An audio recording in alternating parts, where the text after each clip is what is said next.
పుణ్యే మర్త్యలోకం విశంతి కాబట్టి మళ్ళీ భూలోకానికి వచ్చారు. ఇలా స్వర్గము వంటి ఉత్తమ లోకాల నుంచి భూలోకానికి వచ్చి పుట్టినటువంటి పుణ్యాత్ములు ఎలా ఉంటారు, వాళ్ళ లక్షణం ఎలా ఉంటుంది? గురుదేవర్షి పితృప్రపూజనము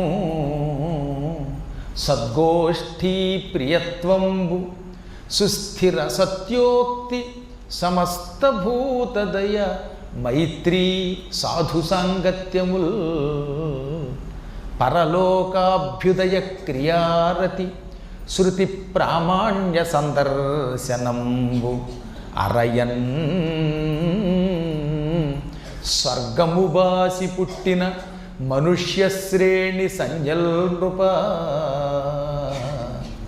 ఓ విపశ్చిన్నరేంద్ర, ఈసారి స్వర్గము నుంచి భూలోకానికి వచ్చే పుణ్యాత్ములు ఎలా ఉంటారో చెబుతాను. వాళ్ళ ప్రవర్తనని బట్టి వాళ్ళు స్వర్గం నుంచి భూలోకానికి వచ్చిన వాళ్ళని తెలిసిపోతుంది మనకి. అందులో మొదటిది గురువులు కనపడగానే వినయంగా నమస్కరిస్తున్నారు, గురువుని పూజిస్తున్నారు, గురువుగారు చెప్పిన మాట వింటున్నారు, గురువుగారిని అనుసరిస్తే తరిస్తామని భావిస్తారే, అలా గురువులను భక్తితో పూజించే పుణ్యాత్ములంతా, గురుభక్తి కలిగి గురువుగారి పేరెత్తితే పులకించిపోయే వాళ్ళంతా స్వర్గం నుంచి భూలోకానికి వచ్చిన పుణ్యాత్ములు. మీరు చూసారు లేదు, గురువు గారి నామం ఎత్తగానే కొంతమంది అలా చేతులు ఉంచి ఆనందంతో పులకించిపోతారు, వంగిపోతారు. వాళ్ళు స్వర్గం నుంచి భూలోకానికి వచ్చిన పుణ్యాత్ములట. రెండవది దేవాలయాలు కనపడితే, దేవుడు కనపడితే ఆనందంతో పులకించిపోయి భక్తితో తల వంచి నమస్కరిస్తున్నాడు, దేవతల కథలు వింటున్నాడంటే, దేవతల పేరు చెబితే శరీరం పులకించిపోతుందంటే అటువంటి వాడు స్వర్గం నుంచి భూలోకానికి వచ్చిన పుణ్యాత్ముడు. దేవతల్ని పూజించే వాళ్ళంతా కూడా స్వర్గం నుంచి భూలోకానికి వచ్చారు. దేవాలయంలో అర్చకులంటే ఎవరనుకుంటున్నారు మీరు? ఎంతో పుణ్యం చేసి స్వర్గం వంటి లోకాల నుంచి భూలోకానికి వచ్చారట. వాళ్ళు వచ్చారు కాబట్టి వాళ్ళకి ఆ గుళ్ళోకి వెళ్ళి దేవుణ్ణి ముట్టుకుని పూజ చేసే ఒక మహాయోగం పట్టింది తెలుసా. వాళ్ళంతా దేవలోకం నుంచి భూలోకానికి వచ్చారు. అందుకే వాళ్ళ వ్యవహారంలో కొంచెం జాగ్రత్తగానే ఉండమని చెప్పారు. ఎంతో అపరాధం చేస్తే తప్ప మామూలు వాటికి తొందరపడరాదన్నారు.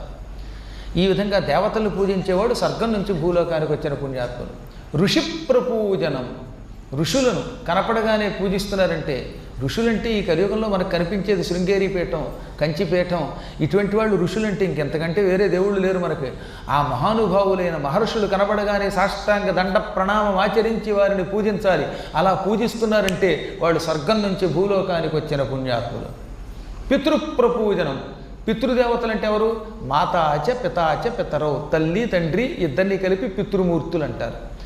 తల్లి తండ్రికి రోజు నమస్కరించేవాడు, తల్లికి తండ్రికి పాదాలు ఎత్తేవాడు, తల్లిదండ్రులను గౌరవించేవాడు, తల్లిదండ్రుల్ని పోషించేవాడు, తల్లిదండ్రుల్ని పూజించేవాడు స్వర్గం నుంచి భూలోకానికి వచ్చిన పుణ్యాత్ముడు. వాళ్ళని తిట్టాడంటే నరకం నుంచి వచ్చాడని అర్థం. తల్లికి తండ్రికి భక్తితో అలా నమస్కరించే వాళ్ళంతా స్వర్గం నుంచి భూలోకానికి వచ్చిన పరమ పుణ్యాత్ములు అన్నమాట. సద్గోష్ఠీ ప్రియత్వం, సజ్జనులతో సాంగత్యం చేసి వాళ్ళతో కూర్చుని మంచి మాటలు చెప్పుకుంటున్నారంటే మీరంతా సజ్జన సాంగత్యం చేస్తున్నట్టే. సద్గోష్ఠి మీద పురాణాలు వినాలనే కోరిక ఇవన్నీ మీకు ఎక్కువగా ఉంటున్నాయంటే, ఇప్పుడు కాసేపు 10 మంది కూర్చున్నారు, మీలో మీరు మంచి మాటలే మాట్లాడుకోవాలి. తర్వాత నాబోటాడు వచ్చాక నా ద్వారా పురాణం వినాలి, లేదా ఎప్పుడైనా కూర్చుని భజన చెయ్యాలి. దీని అంతటికీ సద్గోష్ఠీ ప్రియత్వం, సద్గోష్ఠి మీద ఇష్టమని అర్థం అన్నమాట. ఎంత ఓపిక లేకపోతే, ఎంత భక్తి లేకపోతే 2 గంటలు వింటారండి. ఒక 2 గంటలు ప్రపంచం మర్చిపోయి వింటున్నారు.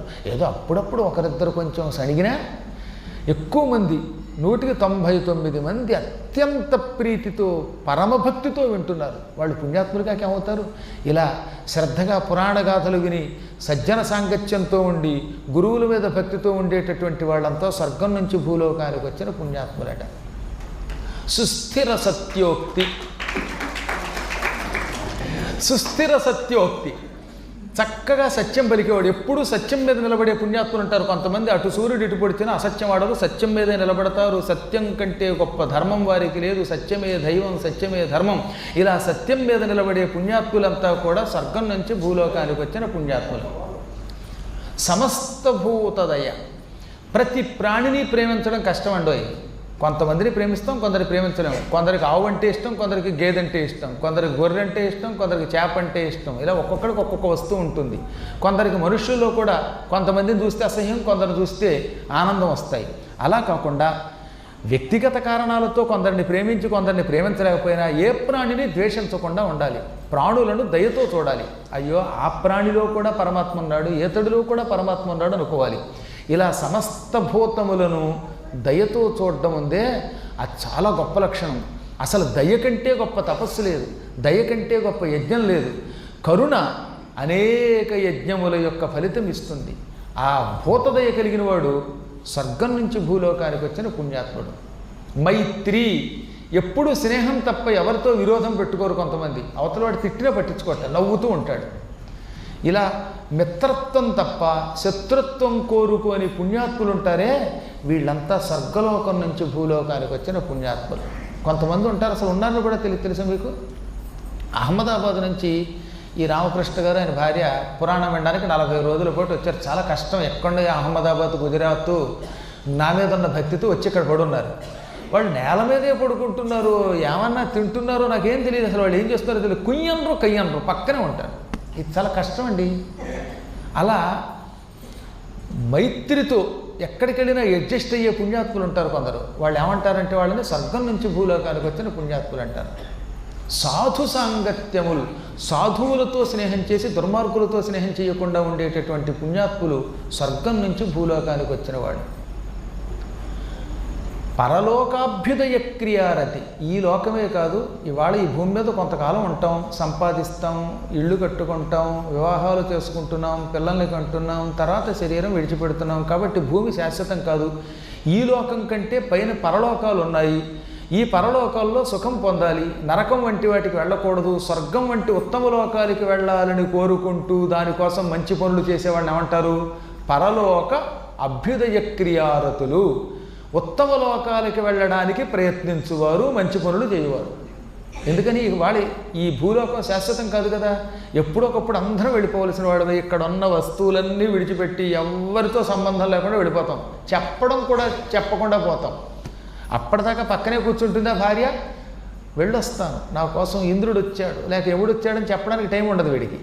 అందుకని కూర్చున్నవాడు కిక్కురు మనకుండా పోతాడు. ఆ పోయేదేదో వీలునామా ఎక్కడ పెట్టాడో చెప్పిపోతే బాగుండని ఏడుస్తుంది ఆవిడ. పాపం వాడికి వీలు లేదు, ఇంక వీలునామా ఏమిటి? ఏ క్షణంలో ఎవరో వెళ్ళిపోతామో తెలియదు కనుక అది దృష్టిలో పెట్టుకుని సాధ్యమైనంత వరకు ఉత్తమ గతులకు వెడదాం, సద్గతులకు వెడదాం, పైన ఒక లోకం ఉన్నది అని భావించి మంచి పనులు చేస్తున్నారంటే ఈ భూలోకంలో. అలా మంచి పనులు చేసే ఈ భూలోకవాసులంతా స్వర్గం నుంచి భూలోకానికి వచ్చిన పుణ్యాత్ములు, స్వర్గం నుంచి అడుగుపెట్టిన పుణ్యాత్ములు. శృతి ప్రామాణ్య సందర్శనంబు. శృతి అంటే వేదం. వేద ప్రమాణాన్ని అంగీకరిస్తారు వాళ్ళు. వేదము చెప్పిందంటే మేము అలాగే నడుచుకుంటాం, మాకు వేదం అంటే నమ్మకం ఉన్నది అని నిరంతరం వేదమును నమ్మే కొందరు పుణ్యాత్ములు ఉన్నారు. అసలు వేదమును నమ్మకపోతే వాడికి వేదన తప్పేది మిగలదు. ఈ చరాచర జగత్తంతా వేదముల మీద నడుస్తున్నది. అందుకే భగవంతుడు ఎప్పటికప్పుడు వేదోద్ధరణ కోసం, వైదిక ధర్మోద్ధరణ కోసం అవతరిస్తానని చెప్పాడు ఆయన. వేద సమ్మతం, వేదశాస్త్ర ప్రమాణం అంగీకరించేవాడే ఆస్తికుడు, అంగీకరించకపోతే నాస్తికుడు. ఈ వేదములను అంగీకరించి వినడానికి ఇష్టపడతారు చూసారా కొందరు, వేద సభలు జరిపేవాళ్ళు, వేదములు వినేవాళ్ళు, వీళ్ళంతా స్వర్గం నుంచి భూలోకానికి వచ్చిన పుణ్యాత్ములు. అందుకే వాళ్ళకి వేద ప్రామాణ్య సందర్శకులు అని పేరు. వీళ్ళంతా స్వర్గము నుంచి భూలోకానికి వచ్చిన పుణ్యాత్ములైన మనుష్యులు. వాళ్ళ ప్రవర్తనని బట్టే వీళ్ళు దేవతలను తెలిసిపోతుంది మనకి. వాడు దేవుడు లాంటి వాడంటే అంటున్నావా లేదా? మనం తెలుసో తెలియకో వాడు దేవుడు అంటున్నాం. ఎందుకంటున్నాం? వాడి ప్రవర్తన ఆహ్లాదంగా ఉంది, అతడి యొక్క ప్రవర్తన మనకి ఆనందం కలిగిస్తోంది, ఎవరికీ ఇబ్బంది కలిగించడం లేదు. ఈ పద్యం, రెండో పద్యం కూడా వినవలసిన పద్యం. మహానుభావుడు మార్కండేయ పురాణంలో మారణ గారు అందంగా రాశాడనమాట. శ్లోకం కంటే ఈ పద్యమే గొప్పది కనుక నేను ఇక్కడ పద్యమే చెప్పాను. కారణం అది.